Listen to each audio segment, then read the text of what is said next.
میں ایک جگہ بیان کر رہا تھا، 50% اس مجلس میں ایتھیسٹ تھے، ملحد، خدا کے منکر. میں نے ایک مثال دی، بس 10 منٹ کا میرا بیان تھا وہاں. میں نے کہا 10 منٹ میں ان کو میں کیا سمجھاؤں. بعض چیزوں کو جب آپ پیچیدگی میں لے کے جاتے ہو نا تو الجھ جاتی ہیں. ہمارے یہاں لوگ، یہ جو ملحد لوگ ہیں نا، یہ کیا کرتے ہیں، سائنس کی کتابوں کے حوالے، فلاں نے سائنسدان نے یہ پھینکی، فلاں نے یہ پھینکی، فلاں نے یہ لکھا، فلاں کتاب کے، آدمی اس میں الجھتا چلا جاتا ہے. جو چیزیں انسان کے لیے انتہائی ضروری ہیں، خدا نے ان کو بہت آسان کر دی ہے سمجھنے کے لیے. اس میں آپ کو سائنسی پیچیدگیوں میں گھسنے کی ضرورت نہیں ہے. آپ کیا سمجھتے ہو کہ سائنسدان پھینکو نہیں ہوتے؟ لوگوں کے ذہن میں نا ایک چیز یہ آ گئی ہے کہ سائنس، دیکھو دنیا کی ہر قوم میں پھینکو کثیر تعداد میں موجود ہیں. ڈاکٹروں میں پھینکو ہوتے ہیں کہ نہیں ہوتے؟ کیا آپ کا کیا خیال ہے، سارے ڈاکٹر صحیح ہوتے ہیں؟ میں مانتا ہوں کہ میڈیکل سائنس ڈاکٹر کا شعبہ ہے، اس میں عام آدمی کو ٹانگ اڑانے کی اجازت نہیں ہے. لیکن کیا مطلب کہ 100% ڈاکٹر صحیح ہوتے ہیں؟ ڈاکٹروں میں جو پھینکو ہوتے ہیں وہ پھر کم نہیں پھینکتے. اس کو لپیٹنے کے لیے آپ کو بڑے بڑے گیندے چاہیے. جتنا پڑھا لکھا ہوگا نا، جب وہ پھینکتا ہے تو وہ اپنے حساب سے پھینکتا ہے. جیسے میں نے بتایا تھا ایک ڈاکٹر نے بہت بڑی پھینکی، پیناڈول کے سائیڈ افیکٹ کتنے سال تک رہتے ہیں؟ 10 سال تک. جب پیناڈول باڈی میں جائے گی تو 10 سال تک وہ تو زہر کے نہیں رہتے اتنے. تو کہاں سے بھائی یہ، لیکن ہیں، آپ کو ملیں گے. اسی طرح یاد رکھو، یہ جو قرآن نے صاف لفظوں میں کہا نا کہ ام خلقوا من غیر شیء ام هم الخالقون، خود سے بنے ہو یا کسی نے تمہیں، خود سے بنے ہو یا تم نے خود اپنے آپ کو بنایا، یہ اتنا سادہ خدا کے وجود کی مثال دی ہے کہ اس سے زیادہ سادہ مثال ہو نہیں سکتی. اسی مثال کو ہم ایک اور مثال سے سمجھاتے ہیں. میں یہ عرض کر رہا تھا، میرا بیان تھا 50% اس میں ملحد لوگ بیٹھے ہوئے تھے، الحاد، جو خدا کے منکر ہیں. تو میں نے کہا میں ان کو کس طرح سے سمجھاؤں نا. تو ایک بہت آسان مثال یہ آپ بھی کسی کو پیش کر سکتے ہیں. کسی کے معذرت کے ساتھ تھوڑی سی ابیوزو لینگویج استعمال کر رہا ہوں، کسی کے باپ کے پاس بھی اس کا جواب نہیں اور نہ قیامت تک کوئی اس کا جواب دے سکتا ہے. کوئی جواب دینا بولے تم اپنے ابا سے جواب لکھوا کے لاؤ. یہ مفتی صاحب نے کہا کسی کے باپ کے پاس اس کا جواب نہیں ہے، اس کا ابا نہیں لکھ کے دے گا یہ کہ یار میں ایسی بیخلی کی باتیں نہیں کروں. تو میں نے ان کو مثال دی، میں نے کہا گلاس ہے، اگر ہاتھ لگے ٹوٹ جائے، آپ پوچھیں کہ کیوں توڑا، میں کہوں گا توڑا نہیں ہے، غلطی سے بولو نا ٹوٹ گیا ہے نا. ایسا ہی ہوتا ہے نا، ہاتھ لگ گیا ٹوٹ گیا غلطی سے، اتفاق سے ہو گیا بھائی. ہوا چلی گر گیا، بیان کے دوران ہاتھ لگا ٹوٹ گیا. زلزلہ آیا، ابے اتفاق سے ہو سکتا ہے نا، گلاس ٹوٹ سکتا ہے کہ نہیں ٹوٹ سکتا. ابے تبے کے ذریعے جب بات سمجھائی جاتی ہے تو اور آسان ہو جاتی ہے وہ.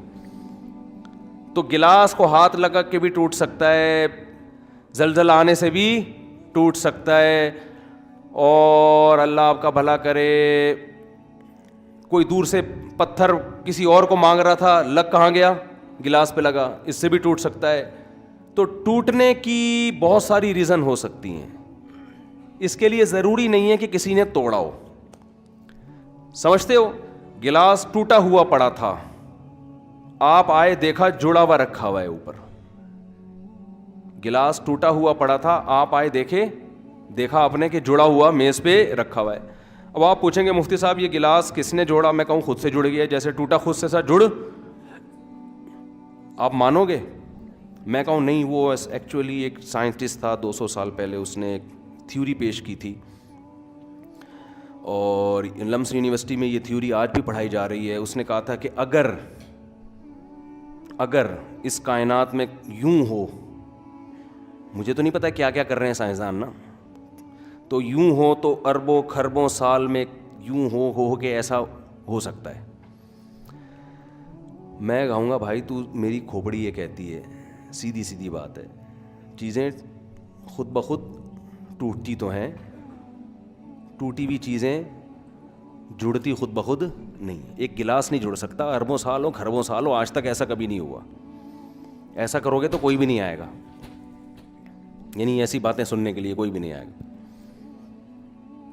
تو یار یہ کیسی بے وقوفوں والی بات ہے، کیسی پاگلوں والی بات ہے. اللہ کا شکر ہے، میں اللہ سے دعا کرتا ہوں میں آپ کو بتاؤں, اللہ سے یہ دعا کیا کریں, اللہ تیرا سب سے زیادہ شکر اس پر ہے کہ تو نے ہمیں مسلم بنایا ہے, کیونکہ اسلام کے علاوہ کسی کے پاس صحیح ہدایت نہیں. یہ اللہ کا سب سے بڑا ہم پر احسان ہے,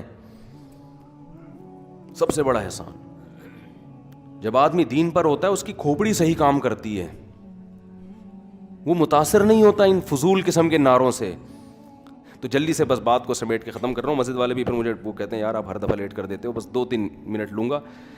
تو میں یہ کر رہا تھا کہ اللہ تعالیٰ قرآن مجید میں بال کھوپڑی استعمال کرنے کا حکم دیتے ہیں, ٹھیک ہے نا. تو مذہب آپ کو کھوپڑی استعمال کرنے سے نہیں روکتا, بلکہ مذہب تو کہتا ہے کھوپڑی استعمال کرو, مگر یہ سائنسدانوں کی کتابیں پڑھ کے نہیں.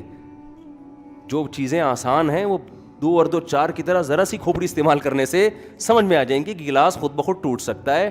ٹوٹا ہوا گلاس خود بخود جڑ نہیں سکتا, تو ایک گلاس نہیں جڑ سکتا. پورے وسیم بھائی کیسے جڑ گئے, ستار بھائی کیسے جڑ گئے, عبدالستار کیسے جڑ گیا, عبد الرحمان کیسے جڑ گیا, یہ کروڑوں انسان جس میں چائنا کا صدر بھی ہے اور روس کا صدر بھی ہے, یہ کیسے جڑ گیا ہے بھائی. ماں روٹی کھا رہی ہے, اس میں ناک کان آنکھ دل دماغ جگر ساری چیزیں 9 مہینے میں بن کے جڑ کے باہر بھی آ گئیں, اور جیسے ہی باہر آئیں ماں کی چھاتی میں دودھ بھی پیدا ہو گیا. او بھائی گلاس تو شاید خود بخود کروڑوں سال میں جڑ جائے, ایسی ترتیب جڑ نہیں سکتی کھربوں سال میں بھی. تو لعنت بھیجو ان سائنسدانوں کے اوپر جو تمہیں خدا کے وجود کے منکر بنا رہے ہیں. ان کے گیٹ اپ پہ مت جاؤ, ان کے انعامات پہ مت جاؤ کہ دنیا نے ان کو کتنا نوازا ہے. یہ 100% غلط تھیوری ہے, 100% غلط نظریہ ہے. یہ وہ نظریہ ہے جو ہمیں خدا سے محروم کر رہا ہے. یہ خود بھی جہنم کی آگ کا ایندھن بنیں گے, تو تمہیں بھی بنائیں گے جہنم کی آگ کا ایندھن.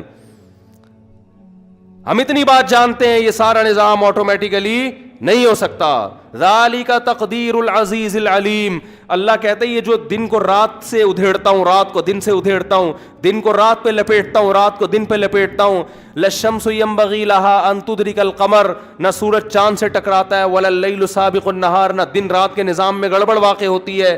ذالک تقدیر العزیز العلیم. یہ کام آٹومیٹیکلی نہیں ہو رہا, یہ ایک مینجمنٹ ہے. تقدیر کا مطلب مینجمنٹ, یہ ایک اندازہ ہے, یہ ایک ایڈجسٹمنٹ ہے.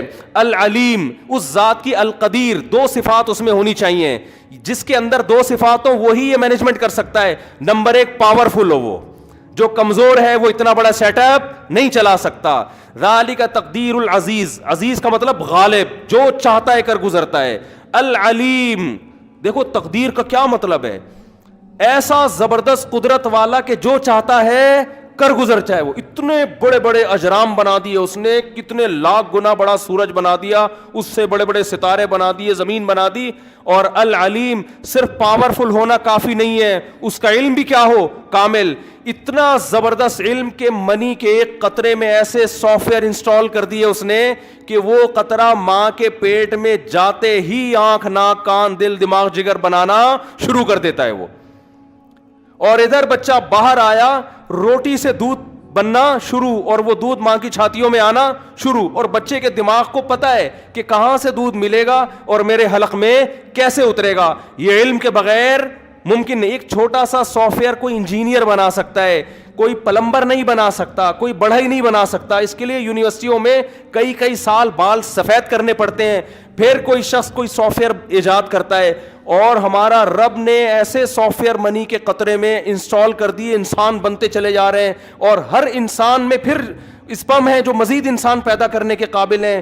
ایک چھوٹے سے بیج کے اندر اس نے فالق الحب والنوا, قرآن کہتے ہیں ایک چھوٹے سے بیج میں نے سافٹ ویئر انسٹال کر دیے ہیں.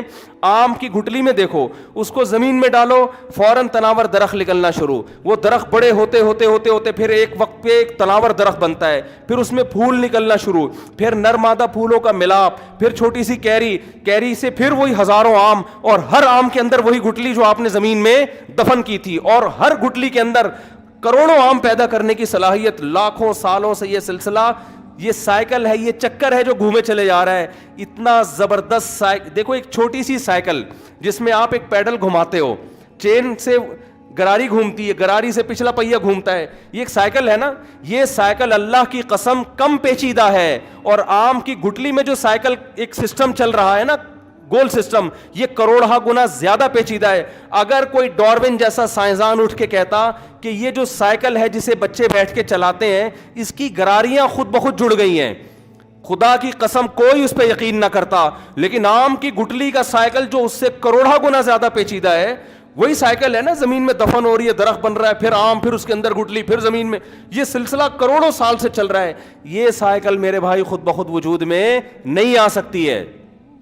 تو مذہب آپ کو حکم دیتا ہے کیا استعمال کرو, کھوپڑی, لیکن وہ والی کھوپڑی جس میں ماحول کے اثرات نہ ہوں, آپ کے پروفیسر کے اثرات نہ ہو جو یونیورسٹی میں آپ کو پڑھا رہا ہے, اس کے اثرات نہ ہو. آپ کا باپ کیا کہتا ہے, آپ کی ماں کیا کہتی ہے, آپ کا ماموں کیا کہتا ہے, آپ کے پڑوسی کیا کہتے ہیں, یہ اس کلچر سے پاک عقل جب آپ استعمال کرو گے تو آپ خدا کے وجود کی بھی گواہی دو گے, آپ اسلام کے برحق ہونے کی بھی گواہی دو گے.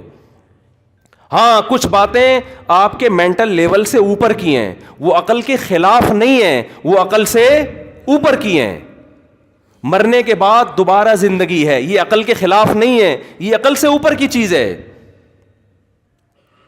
مذہب عقل کے خلاف بات نہیں کرتا, ہاں بعض باتیں ایسی کرتا ہے جو آپ کے مینٹل لیول سے اوپر کی ہیں. تو اسی لیے تو مذہب کی ضرورت ہوتی ہے کہ ہر جگہ آپ کی عقل پہنچ نہیں پاتی, اس کے لیے آپ کو ضرورت ہوتی ہے کوئی آپ کو گائیڈ کرے. تو عقل کا ایک دائرہ کار ہے, ایک حد ہے جہاں تک عقل استعمال ہوتی ہے. دیکھو انسان کی ہر صلاحیت کی ایک لمٹ ہے یا نہیں ہے؟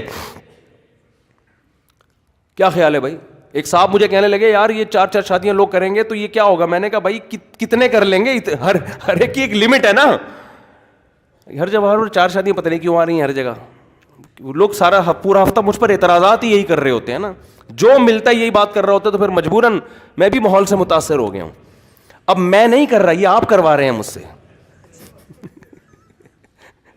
اب یہ میں نہیں کر رہا, اب یہ کون کروا رہا ہے؟ میں تو جو کر رہا تھا وہ تو میں نے کر کے فارغ ہو گیا, میں جو میں باتیں کرتا تھا نا, اب یہ لوگ مجھ سے کروا رہے ہیں. ہر تھوڑے دن میں کوئی آ رہا تو رشتہ بتا دیں, کوئی آ رہا تو تیسری کرنی ہے, کوئی کہہ رہے چوتھی کرنی ہے, کوئی کہہ رہے 4 سے بیزار ہوں, کوئی کہہ رہے 2 سے بیزار ہوں. تو اب وہ مجھے اب خود آٹومیٹک کرا دیا لوگوں نے. تبھی میں عزم کرتا ہوں یار اس جمعے میں اس پہ بات نہیں کروں گا بالکل, لیکن پھر نکل گئی تھوڑی سی بات. مثال ہے بڑی خاندانی نا اس کی. تو اب دیکھو میرے بھائی, یہ ہر چیز کی ایک لمٹ ہے یا نہیں ہے؟ ہر خواہش کی ایک کھانا ایک حد تک کھا سکتے ہو, اس کے آگے معدہ کہے گا بس. سونگ ایک حد تک سونگ سکتے ہو, یہ نہیں کہ آپ امریکہ میں دھماکہ ہوا بارود کی بدبو آپ یہاں محسوس کر رہے ہو, ایسا نہیں ہوتا. دیکھ ایک لمٹ تک سکتا ہے انسان, وہاں تک دیکھے گا, وہاں تک, اس سے آگے نہیں دیکھے گا وہ. تو سوچ بھی ایک لمٹ تک سکتا ہے. ہر چیز کے بارے میں آپ یہ فیصلہ کرو کہ میری کھوپڑی میں آ جائے, ایسا بولو ممکن نہیں ہے, محدود کھوپڑی ہے. تو وہ کھوپڑی جب خدا کی تعلیم کے خلاف جائے تو سوچ لو کہ یار خدا صحیح کہہ رہا ہے, میری کھوپڑی غلط کہہ رہی ہے. میں ایک حد تک سوچ سکتا ہوں بس. تو یہ اس میں کیا ہے, اعتدال ہے کہ نہ کھوپڑی کا غیر ضروری استعمال کر رہے ہیں, اور نہ ایسا ہے کہ کھوپڑی کہہ رہی ہے کہ غلط ہے اور یہ چیز میری لمٹ میں آ رہی ہے. میں بتا رہی ہوں 2 اور 2 5 نہیں ہوتے. 2 اور 2 کتنے ہوتے ہیں؟ 4. آپ کہہ رہے نہیں, میرے ماموں نے چونکہ بولا 2 اور 2 5 ہوتے ہیں, میری کھوپڑی میں آئے نہ آئے میں بولوں گا 2 اور 2 کتنے ہوتے ہیں؟ 4 ہوتے ہیں. تو ایسا کرو گے تو میرے بھائی کوئی بھی نہیں آئے گا. تو اعتدال میں تبھی اس امت کی تعریف کی گئی, وَكَذَلِكَ جَعَلْنَاكُمْ أُمَّةً وَسَطًا, ہم نے تم کو بیلنس امت بنایا ہے. نہ گوروں کی طرح اتنے تم آؤٹ آف کنٹرول ہو گئے ہو کہ ہر چیز میں عقل کا استعمال کر رہے ہو, اور نہ تمہاری غیرت حد سے بڑھ گئی ہے, اور نہ تم مذہبی لوگوں کی طرح اتنا جمود ہے کہ پتھر کے سامنے جھکا دو تو اس کے سامنے لوگ تم جھک جاؤ. تمہارے مذہبی پنڈت جی نے کچھ بھی کہہ دیا, وہ بیٹھے ہوئے کہنے کے لیے اور تم لپیٹنے کے لیے سامنے بیٹھے ہوئے ہو. ایسا بھی نہیں ہے, بلکہ تم اعتراض کر سکتے ہو, تم پوچھ سکتے ہو, تم سوال کر سکتے ہو. تو ہر چیز میں کس چیز کا حکم دیا؟ اعتدال کا. ہر چیز میں. یہ آیت بڑی جامع ہے, کبھی انشاءاللہ اس پر میں بیان کروں گا کہ یہ امت بیلنس امت ہے, اعتدال والی امت ہے. اور اسی اعتدال کا نام اسلام ہے, اسی اعتدال کا نام نیچر ہے, اسی اعتدال کا نام فطرت ہے, اور اسی اعتدال میں سکون بھی ہے. جو چیز حد سے تجاوز ہوگی سب سے پہلے اس کا نقصان ہے, انسان کا سکون ختم, اور اسی اعتدال کا نام کامیابی ہے. اللہ ہمیں سمجھنے کی, عمل کرنے کی توفیق عطا فرمائے. وما علینا الا البلاغ.